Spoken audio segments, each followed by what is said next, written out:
बरं का, हे मी म्हणत नाही. जस्टिस DY चंद्रचूड यांनी घटनापीठावर बसून महाराष्ट्र असेल,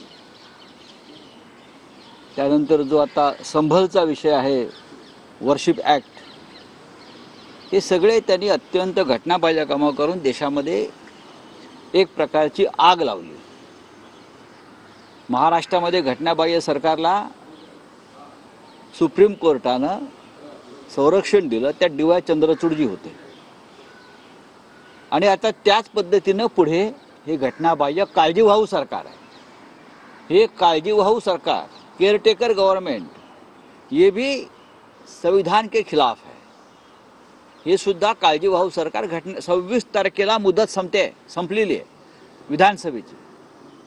नवीन विधानसभा 26 तारखेला नवीन सरकार हे अस्तित्वात येणं हे घटनेनुसार आवश्यक होतं. आता हे त्यांचे भारतीय कायदे पंडित काही कागद आणून दाखवतील, पण आम्ही जर असतो तर एवढाला राष्ट्रपती राजवट लावली असती. मी वारंवार सांगतो, अद्याप कोणीही सरकार स्थापनेचा दावा केलेला नाही. निकाल लागून किती दिवस झाले? 10 दिवस होऊन गेले.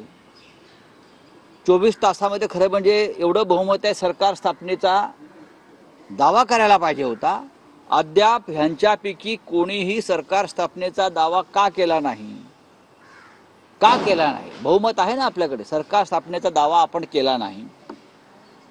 अद्याप मुख्यमंत्री कोण, भारतीय जनता पक्षाचा विधिमंडळ पक्षाचा नेता कोण, या संदर्भात निर्णय झाला नाही. इतका मोठा पक्ष, इतके मोठे नेते, इतकं मोठं बहुमत, तरीही विधिमंडळ पक्षाचा नेता ते अद्याप त्यातून निवडू शकले नाहीत.